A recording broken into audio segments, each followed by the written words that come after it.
Okay, job done yesterday at Tannadice. 3 more points in the bag, etc, etc. On today's video, we'll be looking back at the game with the help of your comments. We have some comments from Ange Postecoglou on Callum McGregor that we're going to chat about. Some average patter, transfer latest, featuring a scoop no less from me, and plenty of other daft stuff.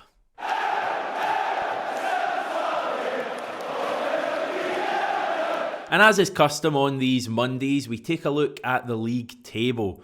And shock horror, Celtic are top of the table, as we have been after every single match week so far this season. And I think it's fair to say it would take a very brave person to suggest that anyone other than Celtic is going to be top of the league at the end of the season. But obviously, still work to be done. We can hit the 70-point mark over the next week with wins over Livingston and St Johnstone. So yeah, it's another busy week with regards to league football, midweek game, weekend game as well. Me and Stevie did do the reaction from Babity Bowster after the game yesterday evening. You can check that out at the top of the screen, and we do have a lot to get through today, so let's just start with a couple of your comments, starting with Red Scotland, who's getting us all going by saying, aside from the non-payment of taxes, it's the hope that kills them.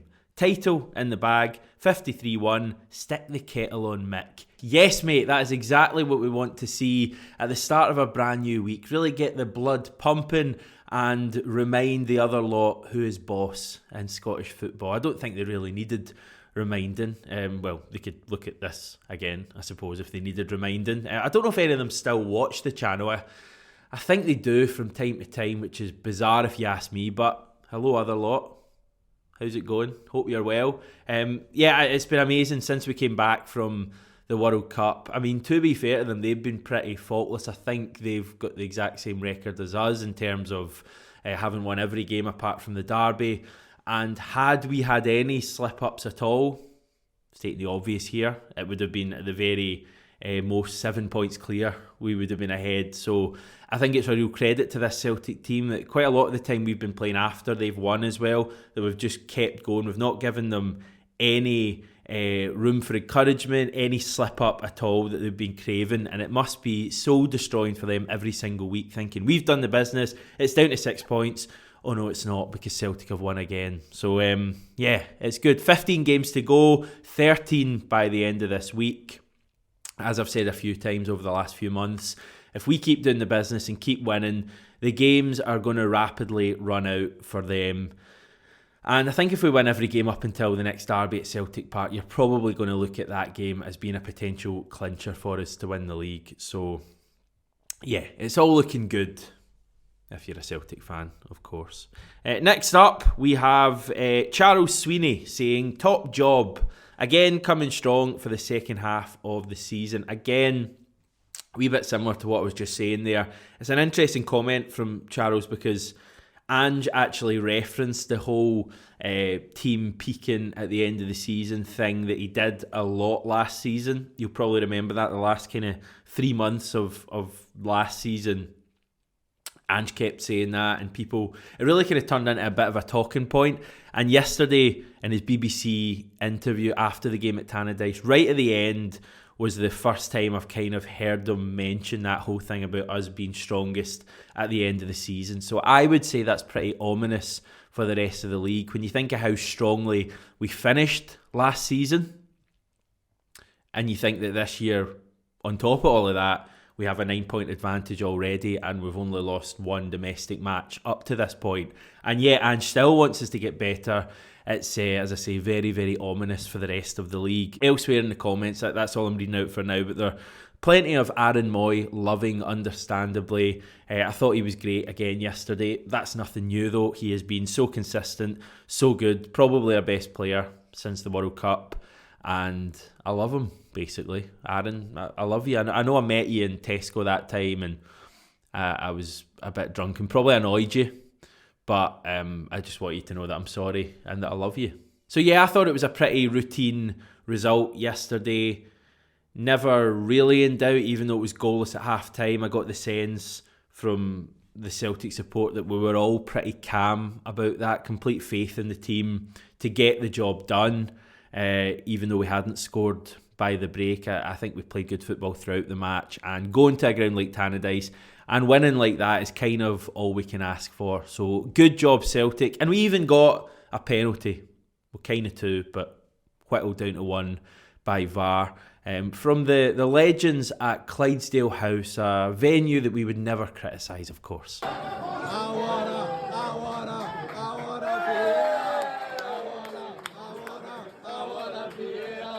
We really need to get that song to catch on, everyone. Maybe Wednesday's the night, home to Livingston. I did just want to chat a bit about Callum McGregor, and more specifically some comments made by Ange Postecoglou towards the Celtic captain after the game yesterday, because they were magic. Now, first of all, we should say it was Callum McGregor's 400th Celtic appearance yesterday. 341 of those were in games that he started. He made his debut in July 2014, actually scoring the winner against KR Reykjavik in a Champions League qualifier, back in those days when we had those things to play in the summer. Since then, he's played under four managers, who very quickly are Ronny Deila, Brendan Rodgers, Neil Lennon and Ange Postecoglou, and he's won 7 league titles, 4 Scottish Cups and 5 League Cups. That's a total of 16 honours, with more surely to come this season. And Ange yesterday was given the opportunity again on BBC Scotland after the game to chat a little bit about Callum McGregor. And he's been asked a few times about McGregor over the last couple of months. I think back to that game at Pittodrie. And Ange, I think, praised McGregor. He said he's vital to this team, but he didn't go the whole way. And I felt that yesterday he felt that it was a perfect time to go the whole way after McGregor's 400th appearance for the club. He told BBC Scotland, "I just said to the lads in there, they've got to appreciate they're sharing a dressing room with a real special individual. He'll obviously go down as a legend of this football club. The biggest compliment I can pay him, and what I said to the boys, was he plays every game as if it's his debut, as if he's got everything to prove. He scraps for everything. He gets involved in everything, even though he's done it all in the game here in Scotland. He plays it like he's still got everything to prove." Ange was then asked if he uses Callum McGregor as a benchmark to show new signings when they come to the club. "I don't need to," he said. "They see it themselves. They live and breathe it. They're amongst it every day, mainly by actions, but in his words, I don't need to say anything. I still don't know what our dressing room looks like at Lennoxtown. I don't go in there because that's his domain. I'm sure every one of those players realises that they're led by a special individual." Ange puts it better than I could ever hope to. That's probably no surprise to you if you've been watching this channel for any sort of period of time, but it's that need and desire to continue to prove himself. And Ange obviously has got a lot closer to McGregor than I have, or I would dare say the vast majority of you have. But it's not surprising to people like us who don't know McGregor personally. You just get that vibe from him, and you see it on the pitch and in videos of training and the way he talks in the media, that he just always wants to push himself to the next level. And doesn't that sound like someone else? I mean, doesn't that sound like what we get from Ange Postecoglou about improving the team and never setting yourself a limit? And I think some things are meant to be sometimes. I don't really believe in fate and all of those kind of things. But Ange Postecoglou coming to Celtic and inheriting a captain like Callum McGregor is... I mean, he's just the dream player for a Postecoglou team. The way he plays the game, the way he acts on and off the pitch, the role model that he is. And Ange must be kind of so buzzing that he arrived at Celtic and had a captain like McGregor already at the club. You could say that Ange is lucky, actually, but I'll leave that to a certain other manager that we would never criticise either. My own kind of thoughts on McGregor, I feel it's so difficult to actually kind of put into words what he means. Two things that I would pick out. You talk about, it's quite a well-known saying, I think, that, player X is consistent. He's a 7 out of 10 every single week. Callum McGregor is a 9 out of 10 every single week. You look at virtually any Celtic match over the last few seasons and McGregor will have been one of our top performers, and he does that every single week to the extent that you don't really notice it anymore. Take yesterday, for example. McGregor was brilliant. I think if another player puts in that performance, people are talking about him as being man of the match. Nobody really spoke about McGregor being man of the match yesterday because of a player like Jota, but I think that kind of happens in most matches because McGregor just quietly goes about his business and does it so well. He's just integral to this team and he's such a good player as well. And the second thing I'd bring out is when he took over from Scott Brown, he was taking over from one of Celtic's greatest ever captains, a player who'd been at the club for a decade and a half, a player who in many ways was the biggest figure at Celtic Park. He was the most talked about figure. He was a huge personality, both on and off the pitch. You know, a huge figure off the pitch and all the things that he did. And the biggest compliment you can probably pay McGregor is that nobody since Scott Brown left has uttered the words, "Oh, we're really missing Scott Brown." And that's not a slight on Scott Brown at all. I love and loved Scott Brown. He was an incredible Celtic player, and I would argue McGregor still has a lot to do to even match that. But the way he's come in and the way he leads Celtic, nobody is looking back at an amazing captain like Scott Brown and going, "Oh, I'm really sad he moved on because we've not been able to replace him." McGregor is just slotted into that role seamlessly, and yeah, I love him as well. How many people have I declared my love for on this video? I think we've had Moy, Brown, we've now got McGregor, Ange as well. And while we're talking about love, let's have a bit of love for Callum McGregor in the comments today.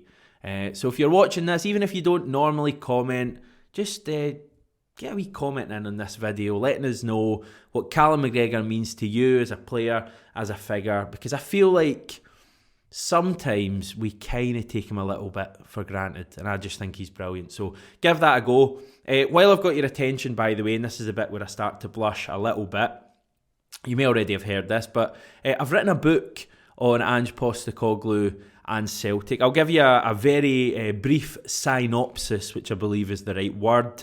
The book tells a story of Ange Postecoglou coming to Celtic when we were in a very difficult place, all the way up to our return to the UEFA Champions League. We go through the highs and lows of last season, obviously winning the League Cup, but some difficult moments in there as well as actually looking at Ange Postecoglou as a person, as a manager, zoning in on his spells at the likes of Brisbane Roar, Yokohama F Marinos and the Socceroos, speaking to numerous people who have worked with him in the past, as well as looking at key figures in this Celtic team. Callum McGregor's got his own chapter, Kyogo's got his own chapter, the Japanese influence has got its own chapter, much more as well. We look at all the main moments, the main press conferences, the best Ange comments, etc, etc. It's called Never Stop, How Ange Postecoglou Brought the Fire Back to Celtic, and it's out on March the 13th from Pitch Publishing. So it's the real deal here. It's a proper publisher. It's 80,000 odd words, so it's going to take you a while to get through as well, but that's no bad thing. And the reason that I'm mentioning it today is that you can actually pre-order it now from Amazon, and I'm told by the publishers that if you do that and we get a number of pre-orders, it will really help the book get off the ground quite quickly when it's actually released. I think it'll already have quite a good ranking. I believe it's already the number one Celtic book at the moment, so that's pretty promising. And yeah, I know I ask a lot from you all, but if you feel like you'd be up for a Postecoglou Celtic book, the first Postecoglou Celtic book, then go on Amazon and pre-order it, please. It'd be massively appreciated. I will stick the link to that in the description, and we will certainly revisit this before launch. I'll hopefully get a book in my hands at some stage, and I'll maybe be able to read a wee bit out of it as well to you on the channel. So yeah, that's it. Sales pitch over. Right, elsewhere, I do have a wee scoop for you, and I don't often get a wee scoop, only when I'm eating ice cream, to be honest. But this is a transfer scoop. It's hardly the most surprising scoop. I really need to stop saying scoop. Giorgos Giakoumakis will leave Celtic this month. Now, the Ploughboys CSC in Philly, who are represented by this flag that Giakoumakis is with earlier today, we're down at Lennoxtown, and Giakoumakis effectively confirmed that he would be leaving Celtic to go to Atlanta United in the MLS. So I would expect news on this very soon. It might be confirmed already by the time you're watching this, but if not, maybe you've got a wee scoop from me. So yeah, I believe that he kind of spoke a bit about the fact that his time at Celtic hasn't really worked out and he's disappointed by that. But I think that's a little bit harsh. I think you would look back at his time at the club over the last year as being a pretty big success. He scored a lot of big goals and played a big part in us winning the league last year. So obviously we'll wait and see what happens with this when it's confirmed, and then we can have a proper chat about Giakoumakis, just like we did with Juranovic. But I thought looked really good yesterday when coming on, so hopefully we won't miss him too much. Elsewhere, tickets for the League Cup final went on sale today. It was a ballot for those on the Home Cup ticket scheme who went to the semi-final against Kilmarnock. I will neither confirm nor deny whether I managed to get lucky or not, but this was me at 10:05. Yes! Oh, get it! Come on! So yeah, we've got that to look forward to. Finally, for today, a shout out to Eddie Cantwell Sr., who I'm hearing is a huge fan of the channel. So Eddie, thanks very much for watching this video. Hopefully I've not made you leap out of your skin by just randomly saying your name out of nowhere in front of thousands of people. But thanks very much for watching the channel.